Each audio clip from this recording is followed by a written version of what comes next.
$1.80. And Northumbria's been a bit of a touch at longer odds. Trialled really well after being gelded and went to Goulburn to break the maiden and did it in style there, Northumbria. And given a chance here, down to $11 now, was double that earlier today. So the colt, Le Parrain, is the last to move in. He's had two handlers on him during the whole parade.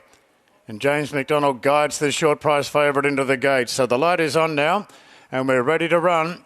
First to 7 at the farm and they're off, and Le Parrain jumped really well from the wide draw. So did Storm the Ramparts underneath, and the pair duel for the leader now. Mafia's on the scene, and Mafia's going to take control with Storm the Ramparts handing up on the inside of Le Parrain.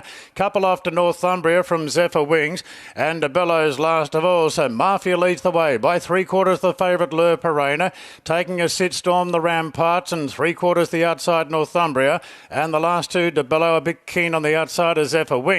Approaching the turn, Mafia resuming today, leads the way by a length and a half on Le Parrain. McDonald just starting to nudge away at the favourite. Mafia travelling well, turning for home. Got two in front now of Le Parrain, who's laying in under pressure. A gap back then to Storm the Ramparts coming off heels. Northumbria to the outside. Mafia might be a shot duck here. Storm the Ramparts lifting in the middle, together with Northumbria on the outside. Northumbria and Storm the Ramparts. Northumbria put the nose in front, and Northumbria lands good bets to run down Storm the Ramparts. De Bellow third, Mafia knocked up at the end fourth, followed by Zephyr Wings, and the colt Le Parrain, the favourite, is weakened to run last.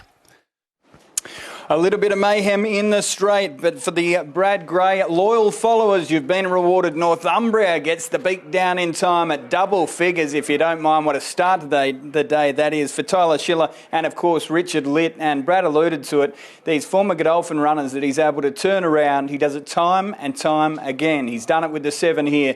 The 7 beats the 3, Storm the Ramparts, who did kick up and look like it was there to win the race, but it's just bumped into 1 too good late. De Bello in for third, and Mafia up on speed has run fourth, having looked the winner with about 150 to go. I'm not sure whether it clipped the inside running rail or just put in a rough step, but that threw a couple of them in the race, including the favourite Le Parrain, who I doubt was going to win anyway. 7, 3, 5 and 4. The head-on could tell us a bit more. Yeah, hopefully we get a look at that head-on now. He does put in a really awkward stride there and gets tight to the inside running line, so he did well to stay on his feet, Mafia, and he looked to be really travelling at that point, having ripped along out in front. So you thought there at the top of the straight it was going to be the 2 speed horses that were just going to duke it out of the finish, but obviously they overdid it a touch, and that brought the closers into play, and Northumbria gets his nose down when it counts to beat Storm the Ramparts, who's going well, and the same can be said for De Bello, who was doing his best work through the line. So he's up and running and doing it nicely this campaign. But $25,000, I think, is all that Richard Litt paid for Northumbria, and he's obviously going a fair way to earning that back already. 2 from 2 now for the new yard.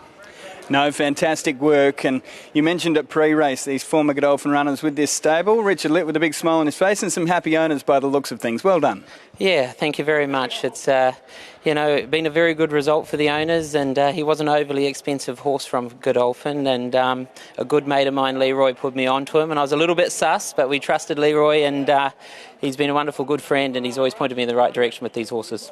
Do you think it's just a change of scenery? Do you do anything different with them? No, absolutely not. They come to me in wonderful order. They just obviously probably don't meet their grade, which are very, very high. And they promote them well. They take them through their grades. If they don't go through there, they don't go through there. And I'm lucky enough to get them. But they're wonderful to buy off. And, that horse only cost $25,000, and look at him now. You got a lovely run in transit. Yeah, absolutely, and they went nice and fast, so yeah. It all helps. That certainly does. Now, we've got a fight because Brad Gray had your horse on top, but Ali Mosley's declared it one of her favourites, so she's very upset watching on as well. I dare say Northumbria will be one of your favourites after this too. Well, he is today. Thank you. Well done to Richard Litt. Fantastic work. Oh, we've seen it a few times, Shani. Not too often at double figures, though. Got under the guard of many. Thankfully not to our tipster on track. And you did like this horse in the yard too. You were tipping either of 2 ways and gave it a decent enough push. Tyler Schiller with a nice ride.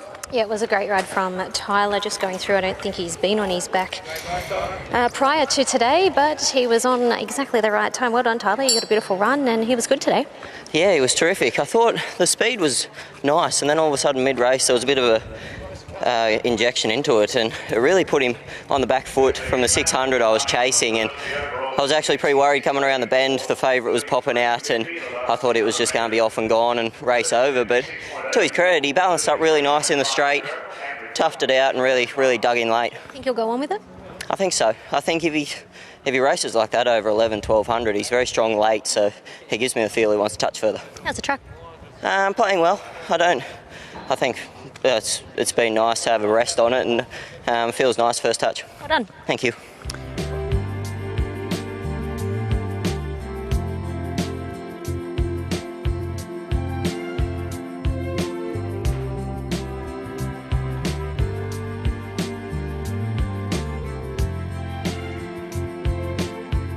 Cheval Savant, and with the hold very shortly, by the time they jump, this will have more money on it overall than Hedge You Lose. Now 250, so big drifter. Hedge You Lose 250 now up the death. Here's Darren.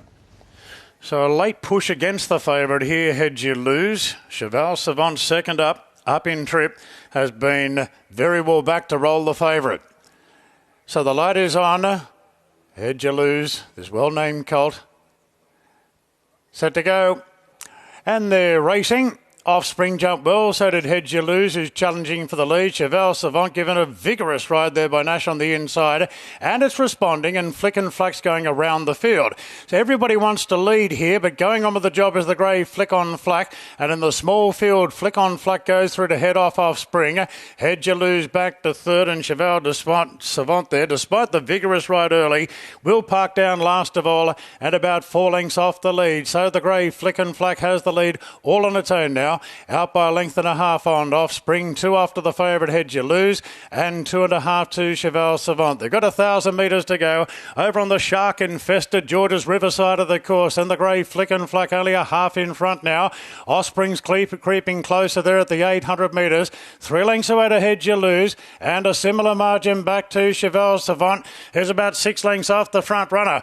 So Flick on Flack shows the way by a half, and Offspring 600 to go now, 2 lengths away to Hedge You Lose, and 2.5 to Cheval Savant, and Nash just starting to niggle away at the well-supported runner. So the gap between first and last starts to narrow up a bit. Flick and Flack under plenty of pressure from Offspring. Hedge You Lose chiming in 3 wide now as they straighten up, and Hedge You Lose moved up to join Flick and Flack for the lead. 2 lengths away to Cheval Savant, but Hedge You Lose inside the 200. 2 lengths clear. Cheval Savant's running out of time. Hedge You Lose is going strongly down to the wire, and this colt by Justify out of tails wins. Hedge You Lose is a winner, and a clear winner from Cheval Savant. Offspring third, Flick and Flack the leader, finished last.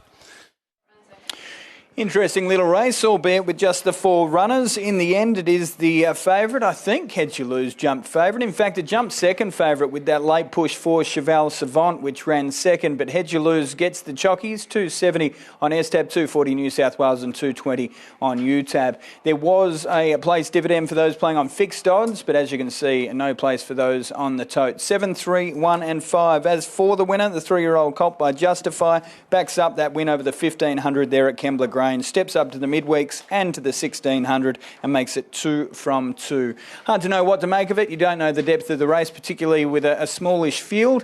That said, was challenged a little bit early, took a sit off them and put them away nicely. Yeah, that's the query, isn't it, going forward as far as it being a form reference, given it was only a field of 4 and it turns into a bit of a dash home, but you can only win, and he's done it nicely. So he did everything right there. He may have been up to a few tricks in the yard, but his mind was certainly on the job.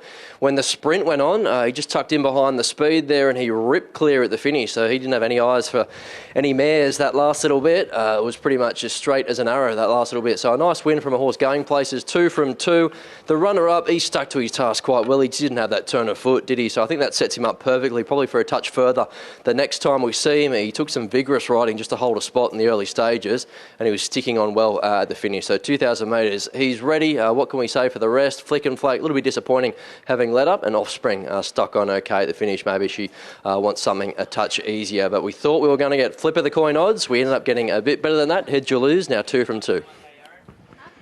And got out to $2.50. So I feel for those who are jumping in at the even money or 2.10. Hedge You Lose. Nice win. It's hard to know what to make of the race with only 3 opposition runners, but put them away well. Yeah, he did. Obviously, look, with what we thought was going to be the likely leader ended up sitting last, and I thought, here we go, it is going to be one of these tactical races that often happens in a 4-horse race, especially if there's a short price favourite. Look, it's very competitive riding and training and owning, I suppose, in Australia and in particular, I think, in New South Wales. So, look, he's put them away well. He was obviously very strong to the line. He's obviously stays well, and it was good to see him now do it on a dry deck as well as obviously doing it on a wet track first up.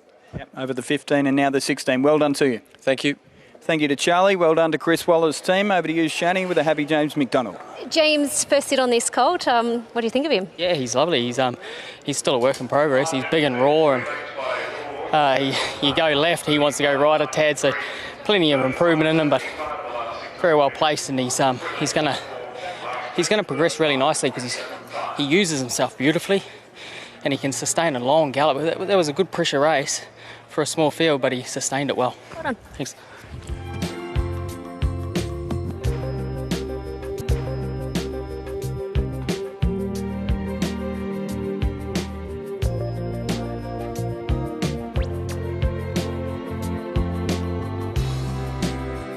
$54.60 now.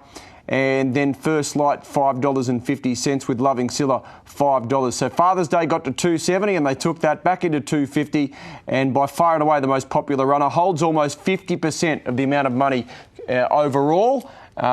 Second most popular, Auspicious Cloud, clearly. Let's get to Darren. Ready to go. There's the light, ready to run now. 1.5 miles ahead of them.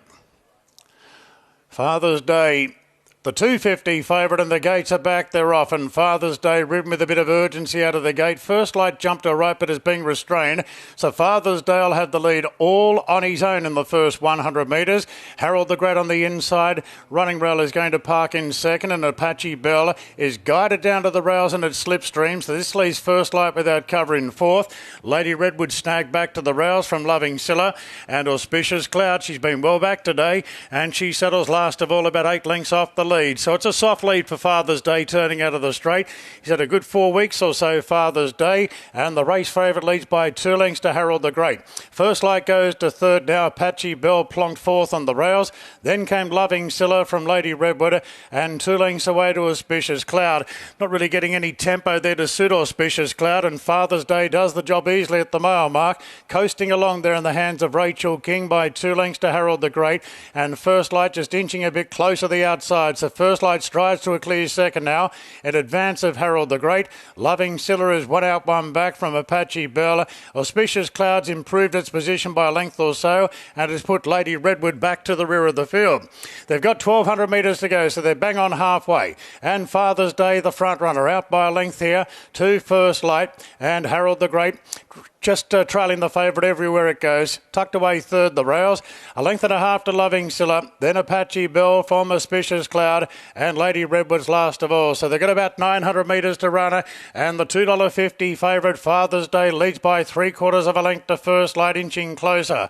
1.5 lengths then to Harold the Great, followed by Loving Silla, Apache Bell, Auspicious Cloud, and Lady Redwood last. There's no change to the order as they approach the home corner now, and Father's Day still full of running from First Light on a loose reiner. 1 length off to Harold the Great. Then came Loving Silla being reined along a little bit. Auspicious Cloud trying to get into the race. Apache Bell still well back, and Lady Redwood 3 lengths away last and making hard work of it. Father's Day leads coming around the corner. Father's Day by 1.5 lengths. First Light's had enough. Harold the Great moves to second from First Light, and then came Loving Silla. Father's Day at the 250 leads by 1.5 lengths to Harold the Great. First Light, Loving Silla. Auspicious Cloud's not hitting the line hard enough, but Father's Day in great form over the last 4 weeks, and Father's Day does it again. Father's Day a dominant winner from Loving Silla.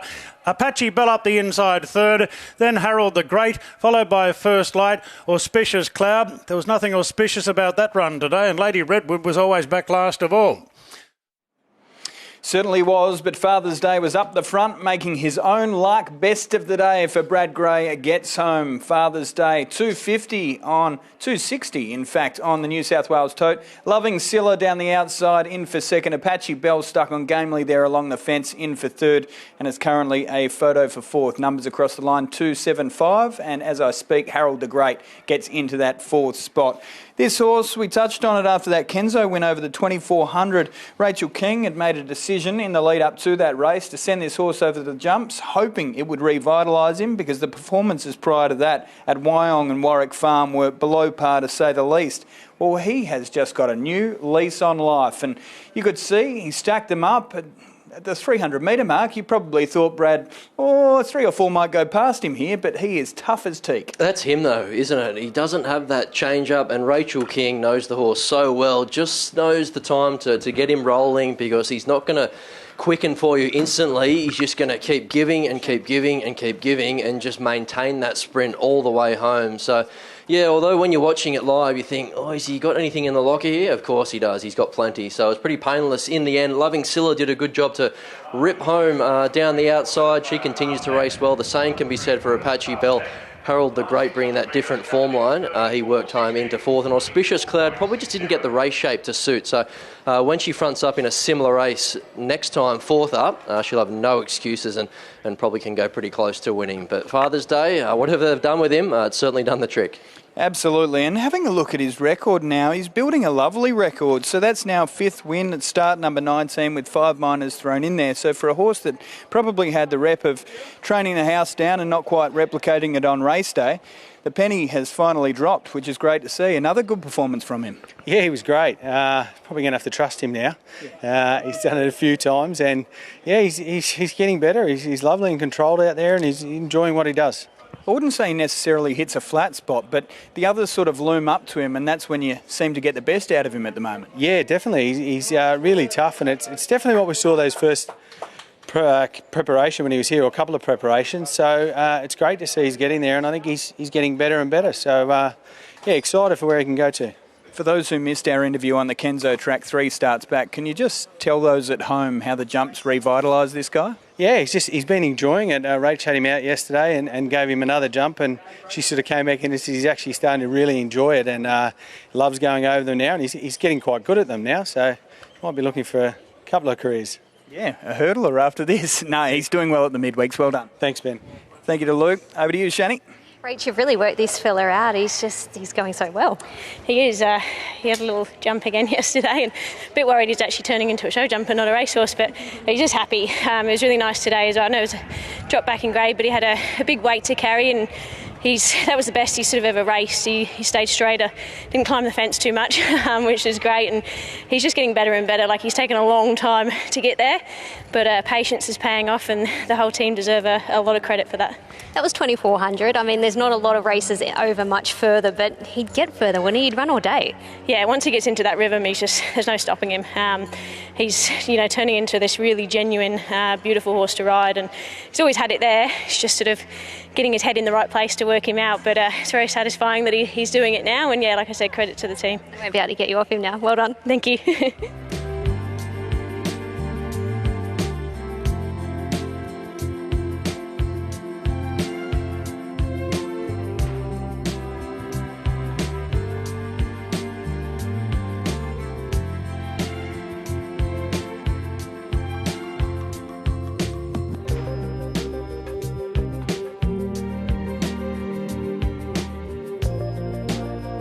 Charlie got to as much as 460, got to back into 420, and just back out to 440 now.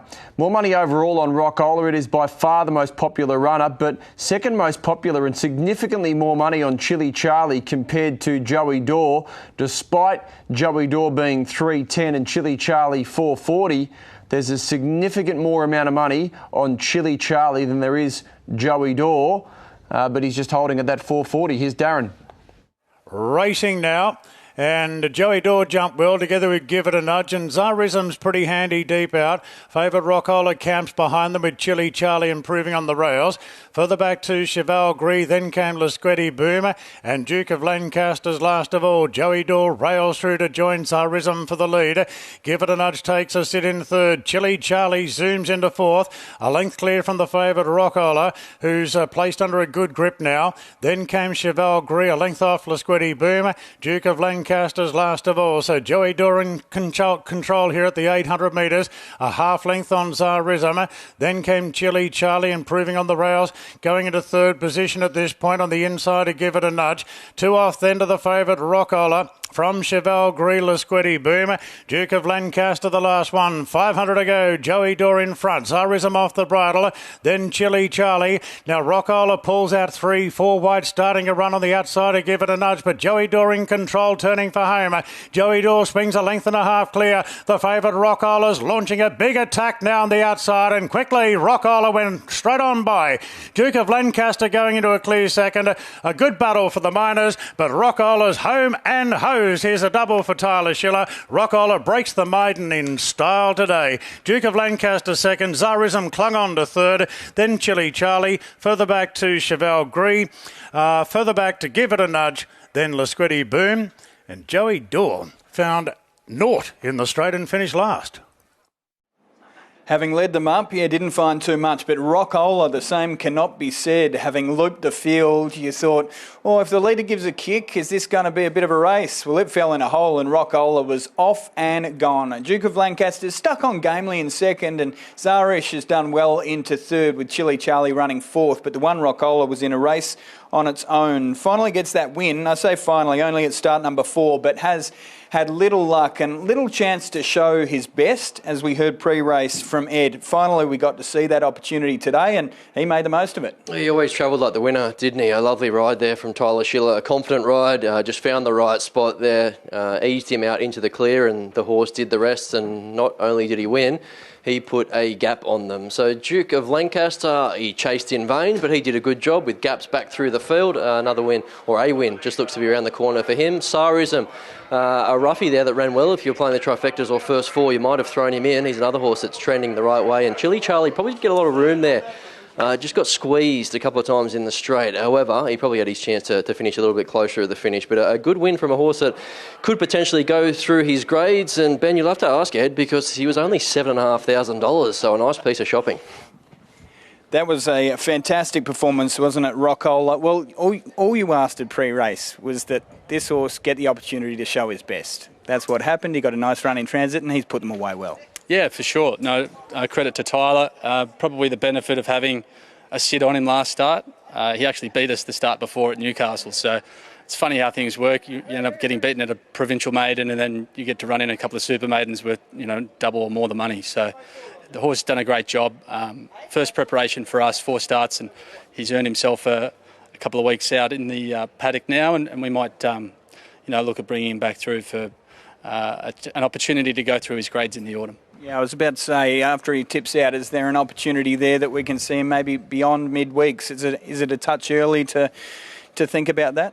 Well, he's won pretty impressively, so, I suppose everyone's going to think that way, but it's important to keep your feet on the ground. Like, we had big, high hopes for horses like Straight Acer and Jewess when they won their maidens, but, this guy's still very early in his campaign and our experience and exposure to him as well. So he's certainly... He works and looks like he's a good progressive horse, and we might find something better in the future, but we'll just let the dust settle first.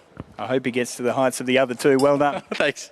Thank you to Ed. All right, Shani, over to you for a chat to Tyler Schiller, who did a great job there, and it feels as though he's racking up Metro winners each and every time. Yes, well, we spoke to him early on in the day, and a few races later we'll have another chat to him. So certainly putting the winners on the board. Well done, Tyler. Ed was just saying you had to sit on him last start. At the Kenzo track, he since had a trial, and geez, that was easy today. He did it very well. He's still very mentally immature. He wanders about in the run, and when I hit the front, I knew I hit the front too early, but he's that sort of horse that Winker's going on. I was hoping I could just put a bit of scare tactics into him and get him to run away from, and I thought he did a really good job of it late. Going forward, he gives you the feel that he could really continue to progress up the line? Yeah, I've galloped him a couple of times, and he feels like a really sharp horse where when he mentally comes around to it, I think he'll put 2 and 2 together, and he'll be a really nice horse. He's probably going for a spell now, but I can't wait to see him back next prep. Good job. Thank you.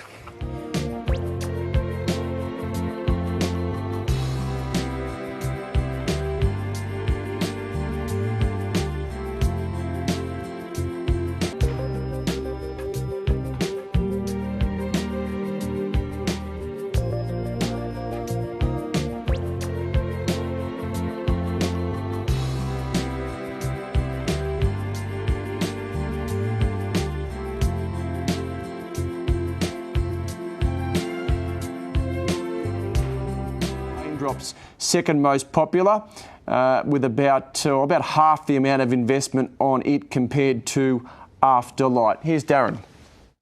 2 to go now. Deceive is in good form. Hasn't been much support though. And Lady Carr. But Afterlight, the intention is to be further forward here. Pulled hard back in the field last time out, Afterlight. When it did win here earlier in the year, it was an all-the-way winner. Light is on. Racing now, and Afterlight jumped much better today. Villa Magic was nice into stride, but Afterlight will head them up. Deceive goes across from the outside into second. Moshed up third, then Silent Raindrops. Villa Magic out deep, drifting back. On the outside of Doulatila, then Schifrin from Lady Carr, and once again Pink Cashmere gives away a big start early. So Afterlight in front, leads by 3/4 of a length. Racing a bit keen in the lead, Afterlight. 3/4 to Deceive with Moshed up third. A length off to Silent Raindrops from Doulatila, then came Villa Magic. Pink Cashmere improving on the rails from Schifrin. At last of all is Lady Carr. Inside the 550, and Afterlight the favourite in front. By a length and a quarter now to Deceive, then Moshed up from Silent Raindrops. It's been well backed in fourth in the run as they come around the turn, and it's Afterlight travelling well. Afterlight, plenty of pressure is Deceive in second. Silent Raindrops stoked up on the outside. Inside the 200 now, and it's Afterlight a length and a half, 2 lengths clear from Silent Raindrops and Deceive. They're fighting out second and third prize money. It's Afterlight. Once it jumped, it was all over. Afterlight a big winner in the lead. Silent Raindrops second, Deceive third, followed then by Doulatila. Schifrin only warmed up when it was all over. Further back to Moshed Up, Pink Cashmere, Villa Magic. Lady Carr was last. Afterlight straight to the front, and first one home, $2.70 and $1.30. One of the main dangers, Pink Cashmere, all over at the start, having missed it, settled last and hardly ran past another runner. The 3 Silent Raindrops has run well, just got out-sprinted by the on-speed galloper in Afterlight, and Deceive was game as well in third. 2, 3, 4. Afterlight's best is very, very good. She backs up after that impressive first up win with a fourth there at Warwick Farm over the 1100 behind Fire Lane, where she was honestly okay. Then at Rose Hill, a little bit disappointing last start, drops back considerably in company here to a benchmark 64, goes up in grade and makes a bit of a mess of them, truth be told. And she seems to like that role. She did that first up, didn't she, where she was very comfortable, just dictating and then giving a kick. So confident ride there from James McDonald, and those who waited were rewarded. $2.70 there late. Silent Raindrops, the market got it spot on. She was well supported. She was the second favourite, and she kept on chasing, all in vain though.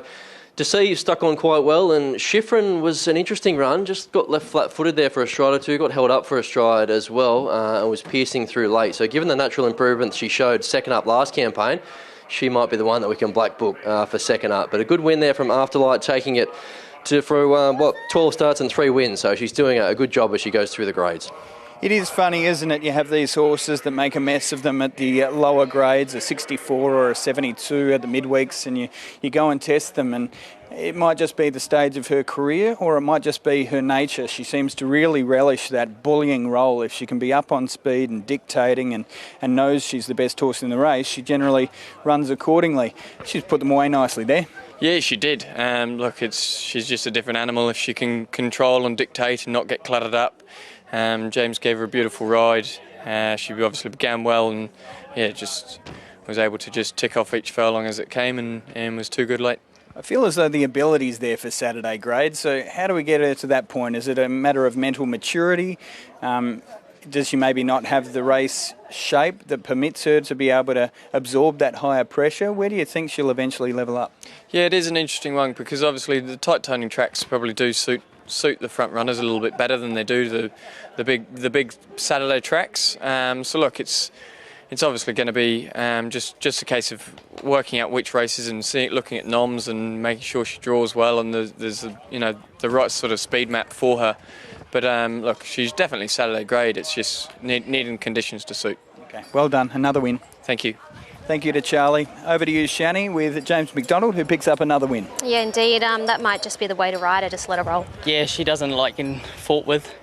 She normally wins anyway, so back to the original tactics when she last won, and she seemed to like it. She gets a bit of confidence and rolls along there, and we even went to the big weight. She showed a good kick, so good effort. In terms of going forward, what levels do you think she'll reach? Oh, she's probably a Saturday class horse.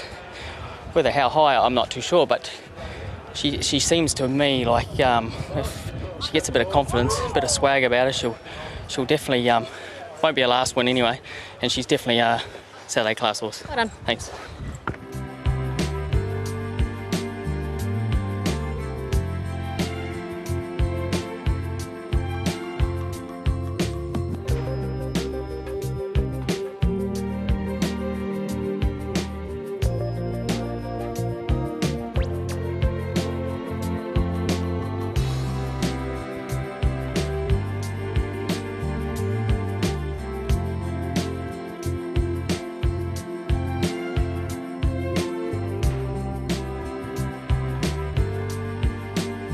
Widens even further. Mary McBoy 290, Accredited out to 340. And this was a clear favourite 20 minutes ago, Accredited. And the betting on Jacenza seems to have levelled out there at 5. So Senna Prost is being led back up into the gates. So it's being cleared to run. Senna Prost moves in now. And once again, the red light about to go on. There it is now. And the starter, Dale Jeff's about to send them off. Race 6 are at the farm. The gates open. They're off and racing. And Mary McBoy jumped well from the outside. So Senna Prost in the centre. Accredited pretty handy together with One Destiny, and Jacenza's whipping up on the rails. Clear from Russian Assassin.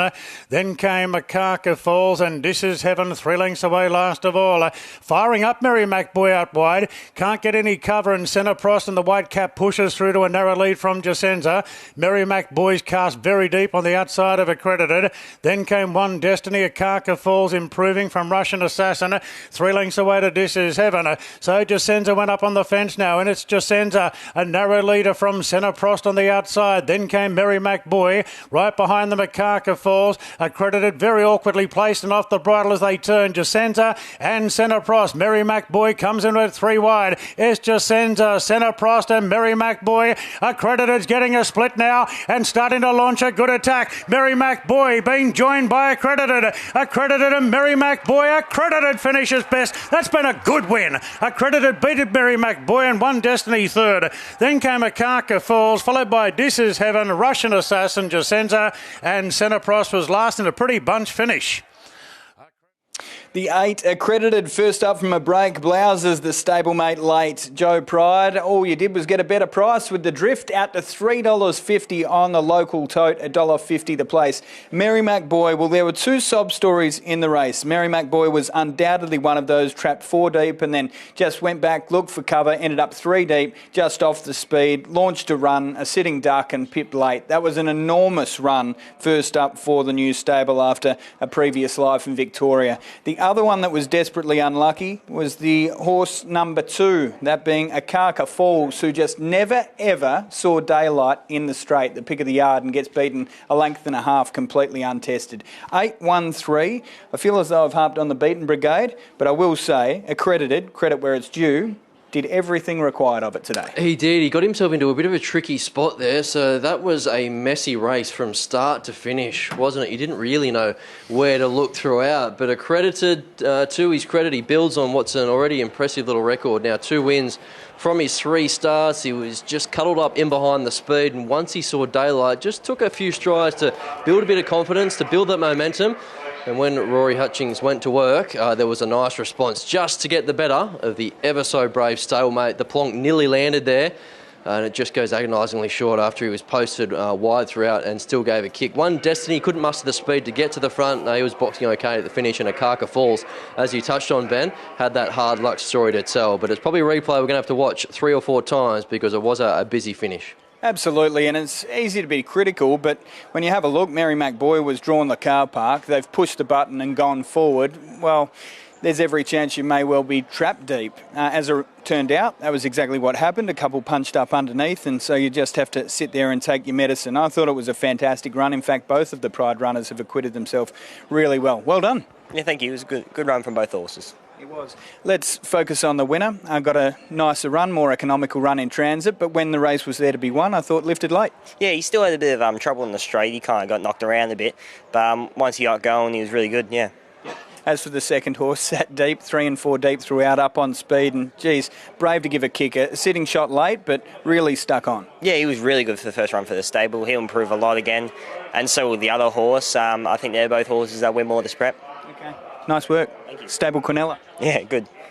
Perfect work from the Pride team, and thank you very much to Brave for his work. Geez, he speaks well. Shani already tried to give him my job. Maybe a couple of years and he can have it, Shani. But nice win, wasn't it, by Accredited. Rory Hutchings coming back. They had a soft draw, but as Brave touched on there, they did have to do a bit of buffeting to get clear too. Yeah, exactly. Both horses have run really well, and both will take plenty out of the first up efforts this afternoon. So as I said, this fella is not quite 100% in his coat, so he's got improvement to come, but for him to come out and do what he did, it was a really nice effort. Rory was aboard him when he won his maiden at Nowra. He was on him in his 2 trials. Rory, did he give you a good feel in the trials, like he was ready to win today? Yeah, 100%. He come back this preparation a different horse. He was a big baby last time, and he's got a bit of a race brain about him today, and that sort of got him out of trouble as well, so it was a very good win. Going forward, he'll be a really nice horse once he puts it all together. 100%. He's a long way from the finished product. Joe's horses, they improve immensely run by run, and he's only lightly raced, so he could go a fair way. What trip do you think will be ideal for him? Yeah, I think he'll probably run 1,1500. But in saying that, he showed a lot of speed in his trials this time, and so I wouldn't be rushing him up over trip. Well done, Rory. Thank you.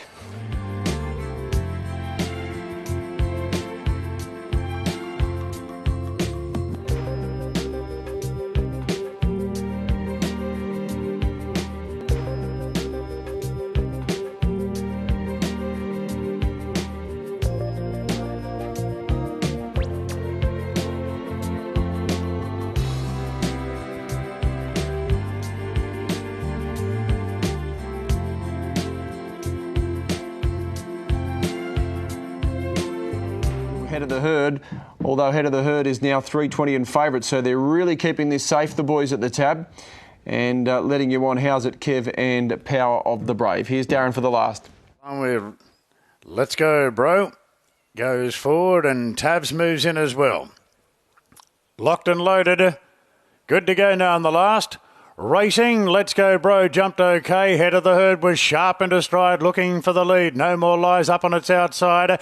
Let's Go Bro being sent forward in advance of Power of the Brave. Then came Utopian Wine from Atlantic Ocean. How's It Kev settles about midfield down on the fence. Mandalorian a length behind. Then came Taz from Zen Master, and So Sneaky's last of all at the 1,000. Head of the Herd's gone through to hold out No More Lies for the leader. 2 lengths into Power of the Brave, who parks on the outside of Let's Go Bro. Then came Utopian Wine around How's It Kev. A length and a half to Atlantic Ocean from Mandalorian, then Taz from Zen Master, and 2 lengths to So Sneaky. 700 metres to go. The favourite in front, Head of the Herd. A half on No More Lies. Then came Let's Go Bro on the inside of Power of the Brave.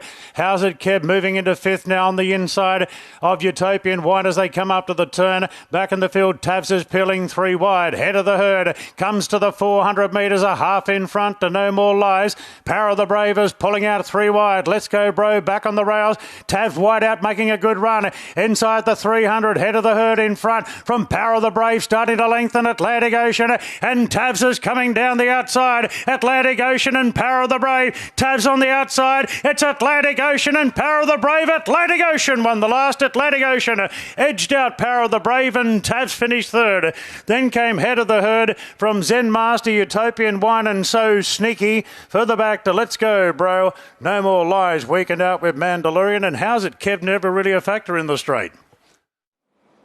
Atlantic Ocean must know his SP, waited for everyone to jump off and said, I think today's the day. $8.90 and $2.40. Always look to travel under Tim Clark. 3-4 pairs back the outside. Got a beautiful run in transit. Was exposed at the right time with about 150 to go and has put them away well over the top of Power of the Brave. Tavs loomed into the race at the same time and, truth be told, had its chance. It launched the run at the same time as Atlantic Ocean and it's just been out sprinted 3/4 of a length or so.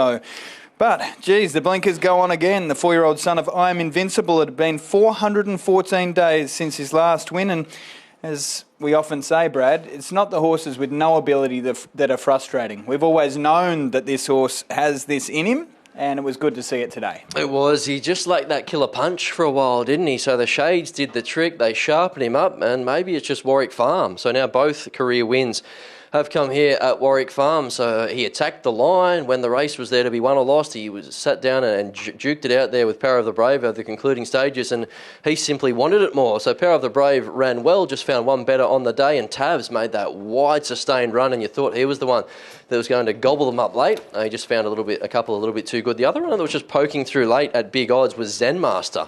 We didn't give him much of a chance in the rundown, but he hit the line quite nicely. So next time over a touch further, he could be one to keep an eye on. But Atlantic Ocean, that long due second win, is finally on his CV.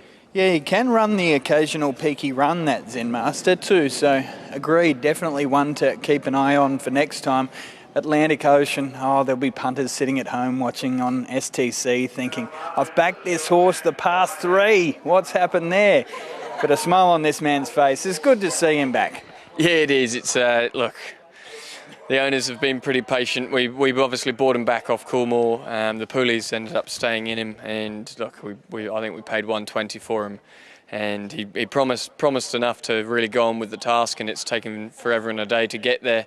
The blinker's back on the quick backup, and he's. I thought he was going to throw it away at about the 150, but Timmy Clark got the best out of him and gave him a beautiful ride, and yeah, so it's really delighted for the ownership group, really.